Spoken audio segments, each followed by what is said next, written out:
आदरणीय मित्रों, श्री अवतार का बोध हो, श्री माता धरती का बोध हो।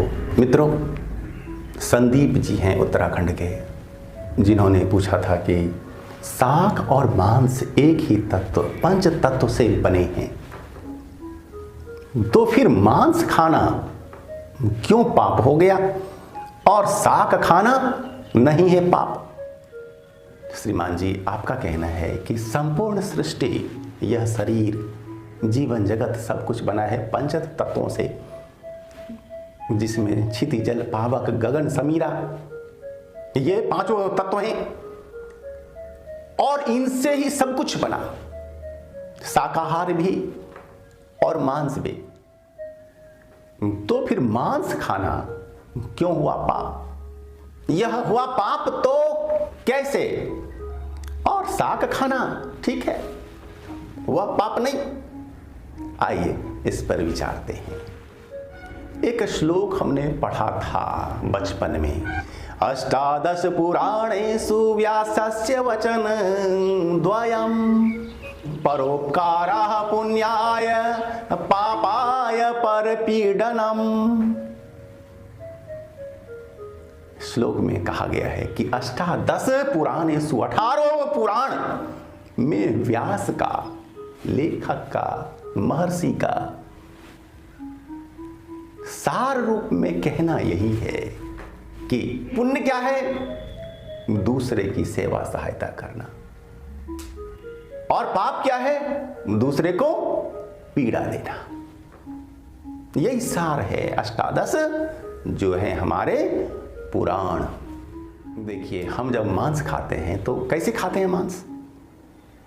मांस जो होता है प्राप्त किसी को पीड़ा देकर। क्यों होता है ना? वैसा कोई जीव है कि जो कहे कि भाई हम प्रस्तुत हैं, आप हमारा मांस खा लें? ऐसा नहीं होता कोई। सभी जीवों को अपने जीवन से होता है मोह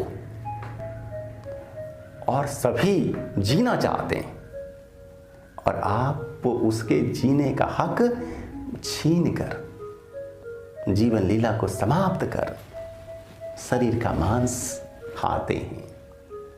तो क्या होता है? वह जीव रोता, चिल्लाता, छटपटाता, बिलखता है, बेचैन होता है और बहुत ही होता है पीड़ित। इसलिए मांस खाना पाप है। दूसरा कारण समझ लीजिए इसमें कि जब हम किसी जीव का मांस खाते हैं तो आप जानते हैं कि जीव बिल्कुल स्वस्थ है, और ज्यादातर होता क्या है कि रोग से होते हैं ग्रस्त। छोटा रोग हो, बड़ा रोग हो, रोग ज्यादातर जीवों को होते हैं। आप मानवों में ही देख लीजिए कि ज्यादातर मानव किसी न किसी छोटे बड़े रोग से रहता है पीड़ित। हाँ, बाहर से वो दिखता है कि ये भाई स्वस्थ है, ठीक ठाक है, लेकिन अंदर में क्या है आपको पता नहीं? पता। बहुत सारे वायरस और बैक्टीरिया का वह जीव संवाहक हो सकता है, होता है, और जिसका मांस पकाने के बाद भी कुछ वायरस ऐसे होते हैं, बैक्टीरिया होते हैं ऐसे, जो कि संपूर्णतया नष्ट नहीं होते, वे जीवित रह जाते हैं। और फिर जब वह बैक्टीरिया हमारे शरीर के अंदर जाएगा तो क्या होगा? हम में उस तरह के रोग होंगे पैदा। और रोगी होना क्या है? क्या है? पुण्य की पाप? वह तो एक तरह का है पाप ही। इसलिए मांस खाना पाप है। अब तीसरा तर्क। मित्रों, मैं यहां पर आपको इसके 5 कारण, 5 तथ्य, 5 बातें समझा रहा हूं। अब आप तीसरा कारण समझ लें कि क्यों, कैसे है पाप ये। कि मांस हमारा स्वाभाविक आहार नहीं है। हमारे दांत वैसे हैं बने हुए, मांसाहारी जीवों की तरह है दांत बने हुए? नहीं बने हुए। ना ही दांत बने हैं वैसे, और ना ही आंत बने हुए हैं वैसे। तो नेचुरल रूप से हम शाकाहारी हैं। यह तीसरा तर्क है। अब चौथी बात भी समझ लें कि मांसाहार से बहुत सारे रोग जैसे बीपी यानी ब्लड प्रेशर, उच्च रक्तचाप, जैसे जोड़ों का दर्द, जैसे गुर्दे का रोग, हार्ट रोग होने की संभावना अधिक होती है। इसीलिए मांसाहार हमारे लिए अच्छा नहीं है और मांस खाना पाप है।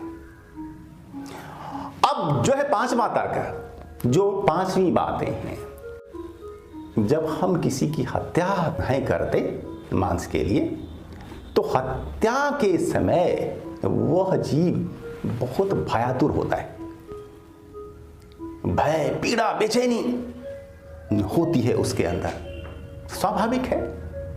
मृत्यु के समय होना यह स्वाभाविक है। और इससे क्या होता है, उसके शरीर में कुछ वैसे हार्मोन्स का होता है स्राव, जिसे खाने से हमारे भी अंदर में वैसा ही भय, बेचैनी, हिंसा का भाव, क्रोध का भाव और पीड़ा का भाव ज्यादा उत्पन्न होता है। वह पीड़ित जीव जब मरता है तो मांस में भी वैसे संस्कार आ जाते हैं कि जब आप मांस खाएंगे तो आपके अंदर में हिंसा, भय, क्रोध जैसे मानसिक विकार होंगे उत्पन्न। और इसलिए यदि मानसिक विकारों से बचना है तो मांस न लिया जाए। क्या आप असाध्य रोग, प्रेत बाधा या किसी संकट में बराबर फंसे रहते हैं? क्या आप वैज्ञानिक अध्यात्मवाद पर आधारित संगीतमय कथा प्रवचन, यज्ञ या कोई बड़ा कर्मकांड अनुष्ठान कराना चाहते हैं? तो हमारे परम पूज्य गुरुदेव कल की सखा महर्षि स्वामी धर्मदास उदासीन जी का संरक्षण व सहयोग ले। व्हाट्सएप नंबर 9931757497 पर मैसेज करें। धन्यवाद। अब नंबर 2 कि क्या अंडा खाना शाकाहार है या मांसाहार है? तो भाई अंडे होते हैं 2 तरह के, ठीक है। अंडा, एक अंडा होता है कि जो संभोग द्वारा होता है उत्पन्न, दूसरा होता है कि जो बिना संभोग द्वारा भी होता है पैदा। तो जो अंडे संभोग द्वारा होते हैं वैसा अंडा खाना मांस की श्रेणी में आता है। जो अंडे बिना संभोग के होते हैं पैदा, वे शाक की श्रेणी में आते हैं। और इसलिए बिना संभोग वाले अंडे आप खा सकते हैं, और संभोग द्वारा जो बनता है अंडा पेट में, मुर्गी के कबूतर के और अन्य, तो उसके अंडे आप ना खाएं तो अच्छा है। तो वो फिर अंडे के संबंध में आपने समझ लिया। और अब अंतिम बात कि मांसाहार पाप नहीं भी है। अब यह विचित्र बात मैं आपको लास्ट में कह रहा हूं कि मांसाहार पाप नहीं है। अब कहेंगे कि श्रीमान आपने अभी अभी कहा पाप है और अभी कह रहे हैं कि पाप नहीं है। हाँ, इस पर समझिए। जैसे कि सांप ने चूहे को खाया तो वह पाप नहीं है, शेर ने हिरण को खाया तो वह नहीं है पाप, क्योंकि वह स्वाभाविक रूप से मांस ही खाता है, स्वाभाविक आहार है उसका, वह घास नहीं खा सकता।